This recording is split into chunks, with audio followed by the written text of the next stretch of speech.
I'm excited about this because I haven't seen this before. So, I've heard a lot about it. But we have Knight Bob Ayers. And the scripture that came to mind was, "For we do not wrestle against flesh and blood, but against principalities, against powers, against rulers of the darkness of this age, against spiritual hosts of wickedness in the heavenly places." And Knight Bob is going to talk to us about the armor of God. Non nobis Domini, sed nomini tua de gloria. The Knights of the Crusades, that was their motto. Not unto us, Lord, not unto us, but to your name be the glory. I represent before you right now as a knight would look in the First Crusades about 1099 in that time period. And they wore different things and had different weapons. They would have a shield. Most of their shields would be made out of linden wood, some covered with metal, some not.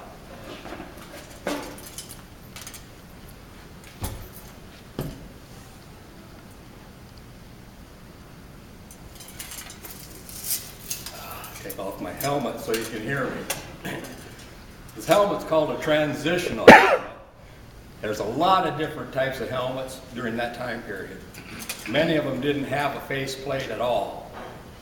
Then guys started getting hit in the face, so they started putting faceplates on. A lot of them, I have a flat top helm. They were just pots. They just strap a pot on their head at one time, and then armorers started coming together and putting them, making different types of helmets. I made this helmet, so just so you know, and this is 14 gauge steel. This is pretty light metal. Most of this is dress helms, just to show you what they look like. The originals might be a little more heavier.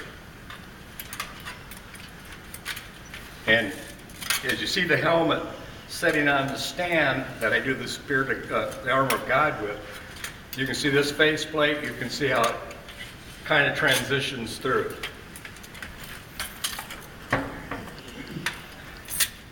Some of the weapons they would have used.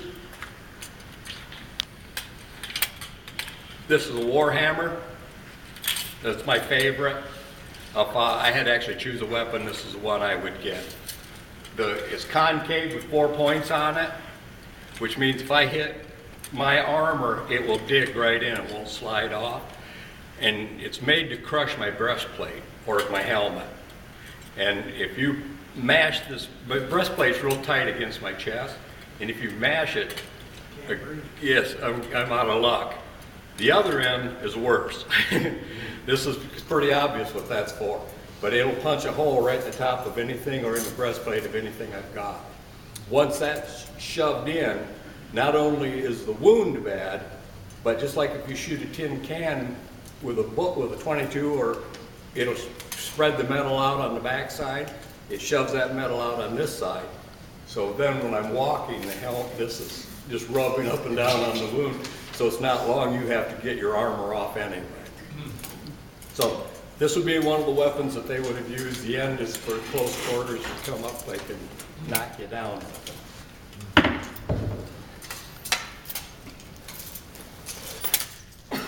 This is a morning star. It's pretty obvious what it's for.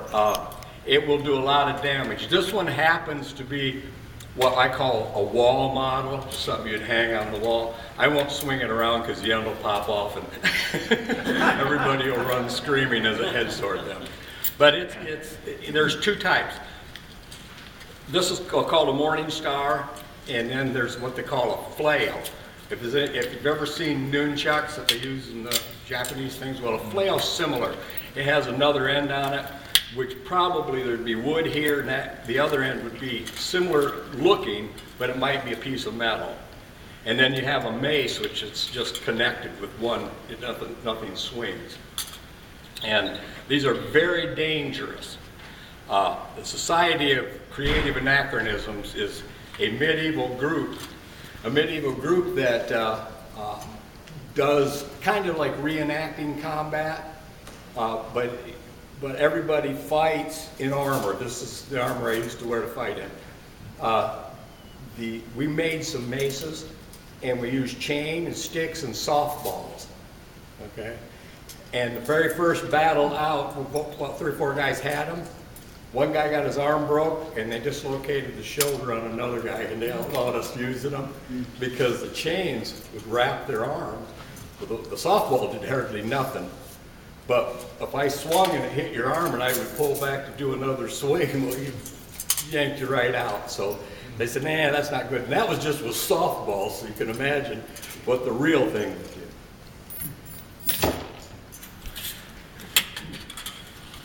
Then they had their sword. This sword is this one is actually a replica of what they would have actually used. A knight in that time period. If you come, when I get done, you're welcome to come up and look at everything if you want to. But the blade is made exactly how the blades would have been made at that time period. The end shoves through, and then it's just peened over, so this doesn't screw on. It's just pounded on. And it's a two-bladed sword. And when I show you that sword that's on the armor of God, you'll see the difference. This is a short one. That one's long. It's probably about this much longer. The reason being is I would use this out here. That one I'd use on a horse because I could reach down and hack you with it. They wore chainmail coif. This is aluminum, and it's made for dress.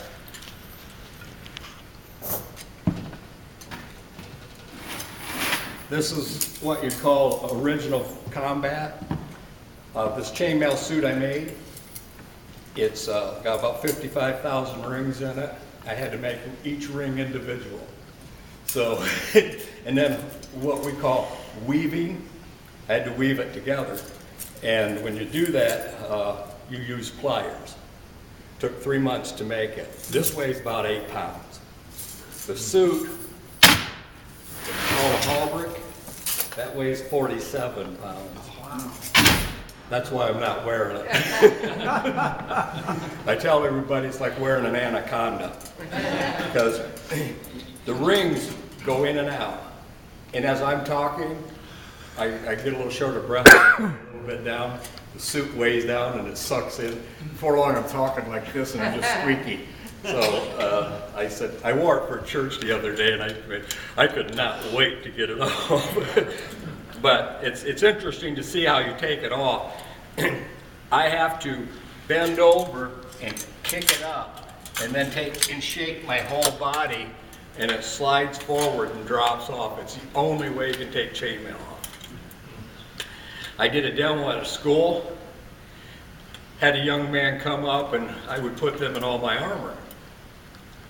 He was fairly, looked like a very stout young man, and so I put all this stuff on him. He couldn't touch his toes. And luckily my son Josh was helping me at that time because we had to try to lift this thing off him to get it off so it could, because it's just falling everywhere. It weighs so much. So when I have all my armor on, chainmail included, I weigh about 80 pounds more than what I do normally. Gauntlets are what they call a half gauntlet. You can see my fingers.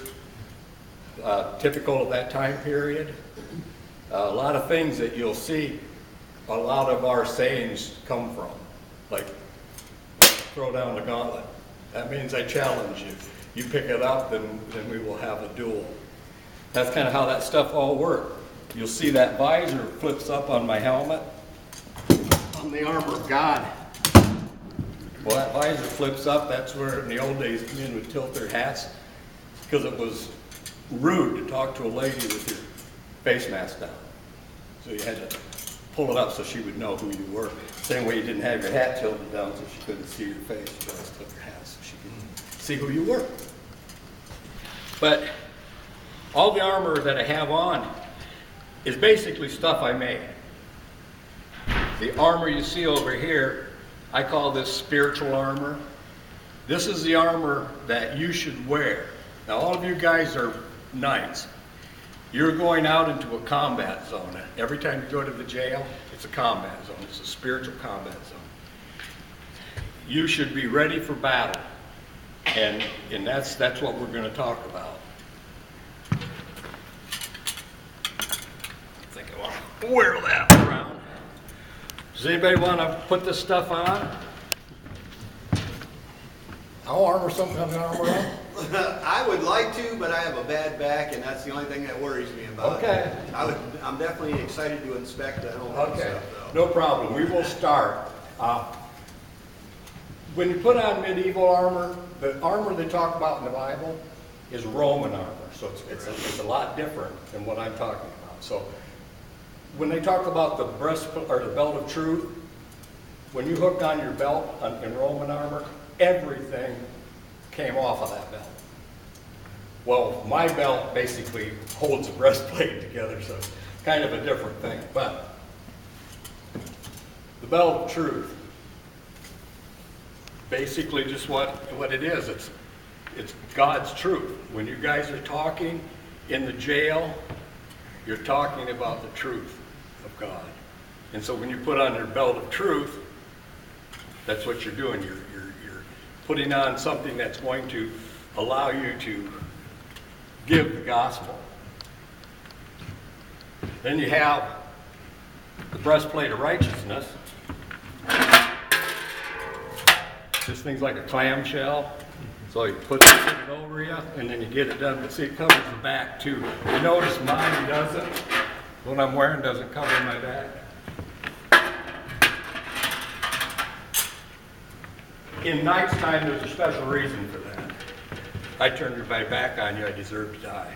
So they wouldn't cover their backs. They made sure they weren't wounded, they ought to get wounded. If you got found on the battlefield with a wound in your back, it was very possible you were running away from the battle. Now, with that suit, when I fill it up, put it on somebody, I'll have these on there, which makes it a more shiny looking suit. Then you have your feet shod in readiness. Well, it's kind of hard for me to, I have a young man at our church a lot of times that'll put this stuff on. He wears tennis shoes, so spurs and tennis shoes don't go together. But I use spurs as a representation of the readiness of the gospel, of your feet being in readiness. A knight guided his horse with a spur. He didn't use the reins. He could use his knees and his feet. Shield in one hand, sword in the other, and he would knee that horse and it would move where he wanted to, or he hit it with a spur, or he would knee it and it would walk sideways, turn. If you've watched the Lipizzan stallions and you'll see those horses leaping and kicking, those are war maneuvers, and those horses are big.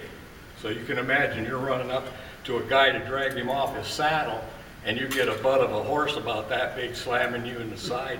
He's also biting, by the way, and kicking. And that guy that's on him is trying to stick you or cut you or something. So it wasn't just as easy as going and grabbing somebody off a horse. Those guys got nailed pretty good. A war horse in today's time would be about $30,000 or $40,000. And the knights tried to keep that horse very safe. I didn't bring one with me, but I do have one. It's called a claymore sword. It was developed to take the legs off a horse. If that horse is about 800 pounds and that knight's around 200, so let's say he's coming at you at about 1,000 pounds of weight and speed, a lance, if you've ever seen karate, when you do a karate punch, all your focus is on those two knuckles. So your whole weight's coming into it. All that weight was on the end of that lance. So when he hit you with that lance, you were gone. He wasn't doing anything. So we had the breastplate of righteousness. We have the shield of faith. Now mine is aircraft aluminum. But you see this edge? Our shield of faith is to protect us. But in combat, that would be filed like a knife. So it gets slashed with it. when you're doing your talk, just remember it's your faith. It's your faith in what you're talking about is what protects you. You may talk to people that have no belief and maybe truthfully want to argue with you about it. It's not an argumentative thing. It's a thing where you just say you have to have the faith in God. It's not a brain thing. It's a faith thing. Sure. Then we have the helmet of salvation. This is what you have to take in there. This is what protects your mind. And I like it because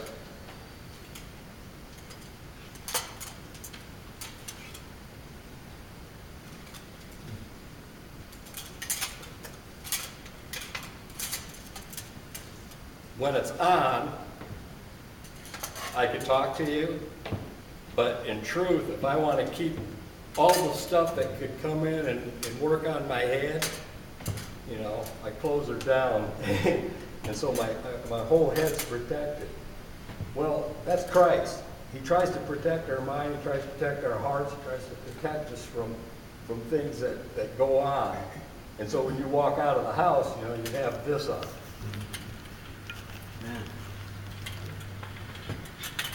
And if you do look at it, it's a little oily. That's because I don't want it to rust. It's just WD-40, but so when you pick it up, you go, yeah, that's weird.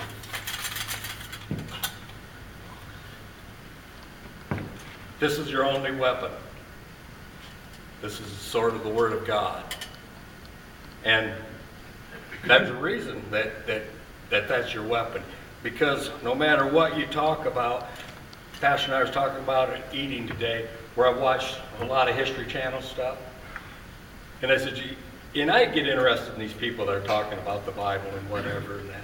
But one thing you have to look at real close is when these guys are talking. Listen to and I think.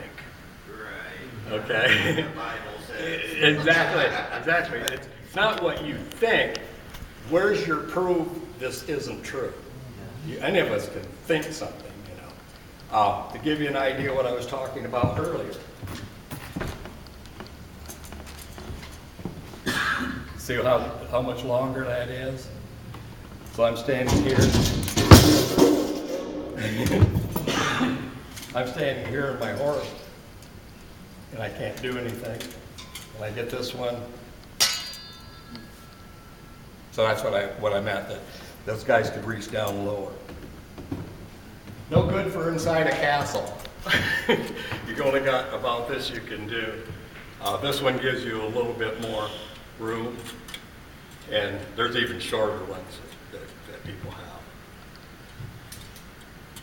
But when you're all done, and that's what's nice when I dress somebody, when you're all done, you have all of this stuff on. Now, one thing I forgot to mention, many times I'll have guys put this on. One is to make fun of them a little bit, because I do this in churches. And I'll say, didn't expect to come here and wear a sequin dress, did you? But I always say, each one of those sequins, as Paula writes, prayer continuously. Each one's a prayer. And the biggest thing that you have to remember is you have to cover, and you have to have people cover you with prayer. So when you go into those situations at the jail or just witnessing to somebody on the street, you can't do it if people aren't praying for you and you're not praying for you. Mm-hmm. And so that's one of the things you have to worry about and keep in mind. And with that, Pastor said I could read my, this is a Knights code. I have a couple of Knights preachers there. And here's our code that we have the kids or adults say. Love God. Be without fear in the face of your enemies. Speak the truth always, even if it leads to your death. Safeguard the helpless and do no wrong. And that's kind of a Knight's oath. And I was asked to bring my Knight's Bible. I made it. this up too. But inside it is a book called The Helion. The Helion was written in 900 AD by an unknown author. This man was evangelizing the Anglo-Saxons. I don't know if you want to know anything about those guys, but since they're part of my heritage and my family, I've read a lot about them. And they were Odinites, pretty much believed in Odin, Thor, all those people, those gods of Aesir, and we live in Midgard, and Asgard is heaven, and Utgard is hell. And this guy wrote to these people, telling them all about Christ in their language. He wrote, it was written in Germanic. And the neat thing about it is, it's almost like the Message. He wrote it so they would understand it. When he talks the Christmas story, it's horse herders, because they didn't have sheepherds, so we didn't even know what they were. You know, towns are Bethlehemburg and the hill forts of Jerusalem and those kinds of things, because of who they were. So it's very interesting. You're welcome to come up and take a look at it. It's just like that. If it falls out, don't worry. It can't hurt it. But just something to, a little bit more history. For me, I do the time periods of, I do Anglo-Saxon and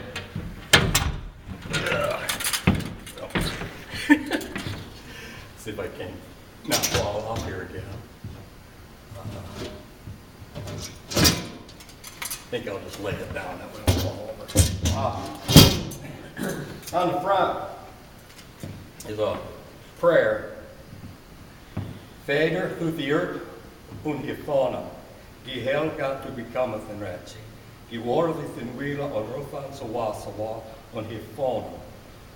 Hasilas, one die warum liken hasilas today, and forgiveth ur getendes så var forgiveth ur getenden.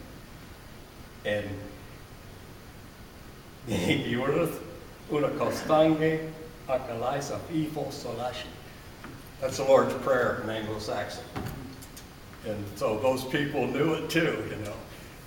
So you can, with what you do, that's who you are. You are these people going out to people in jail that have never heard about Christ. And you can't just start talking to them about something they know nothing about unless you get on their level a little bit and try to bring it down to where they can understand it, because that's what it takes. It's not a matter of me throwing churchese at them. I can go in there, you're going to hell if you smoke and drink, and, you know, and what is hell? What are you even talking about? You know, so they need to get a feeling for what it is. With that, I thank you for listening, and hope you enjoyed this and come up and look at anything, and can't hurt, it's all armor.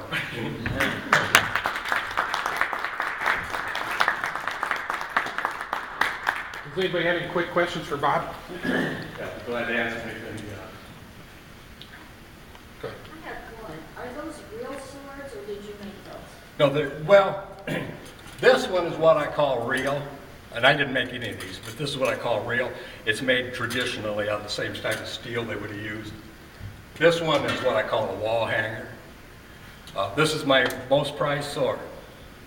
The first time I ever got interested in swords at all, my wife bought this for me for Christmas years and years ago, and I wouldn't give it up for anything. It's just, it's Excalibur, okay? And when I had knighting groups, I've knighted a lot of people with this sword. I call it the sword of love.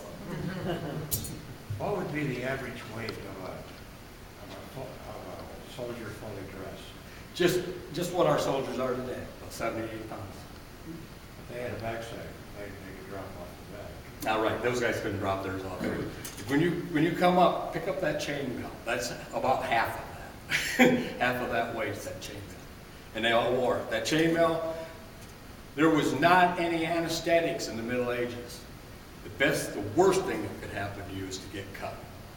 If you got your head cut off, well, you don't have to worry too much, you're going gone. But if you got cut, infection set in, gangrene set in, all that nasty stuff, and it was mainly from nicks And you gotta understand, swords some are rusty, some are covered with bile and stuff, because they've been hacking people open and blood, and now they're cutting you with, and you've heard about lockjaw, step on a rusty nail, try getting cut with an awful dirty sword, Because in battle, that's what they were. They were getting used for everything. But yeah, that chainmail was real important.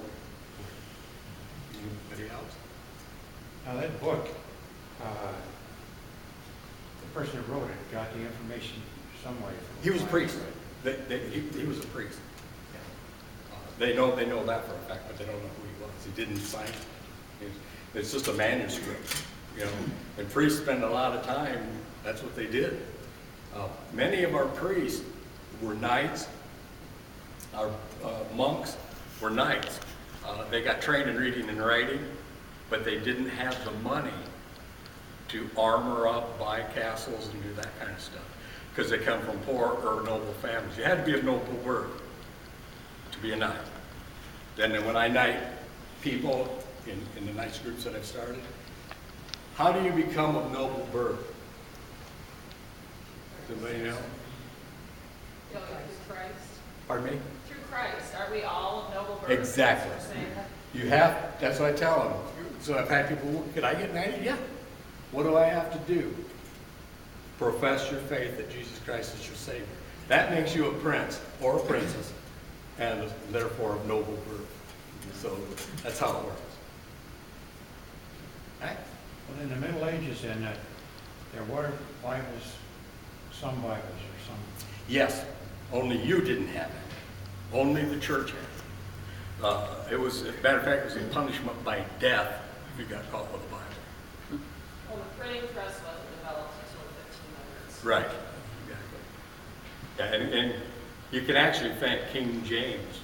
Yes, sir. That's the only reason we got it. You got that right. Because that's exactly what happened, is that there was an argument and he decided, hey, I'm just going to print it in English. Because that was, well, as a matter of fact, it got excommunicated.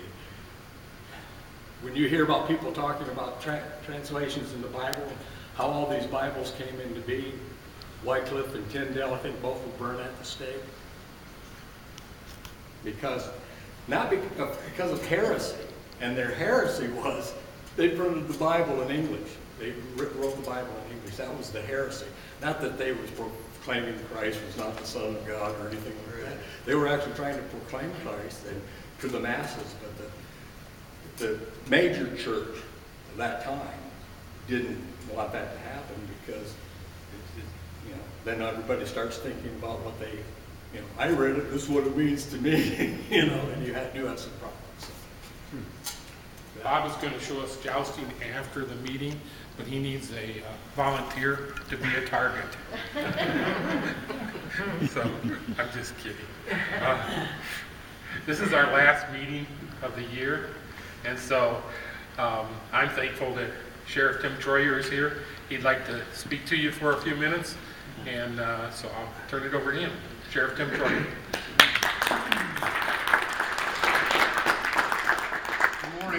Morning. Sorry I couldn't make your breakfast this morning. I had another meeting to attend at 8 and another one that I've got to go shortly after this one as well. So it's just an opportunity to get in front of everybody. And, you talk about the jail environment, Bob. I just listened to you talk a little bit about when you go into the jail and how you have to armor up and things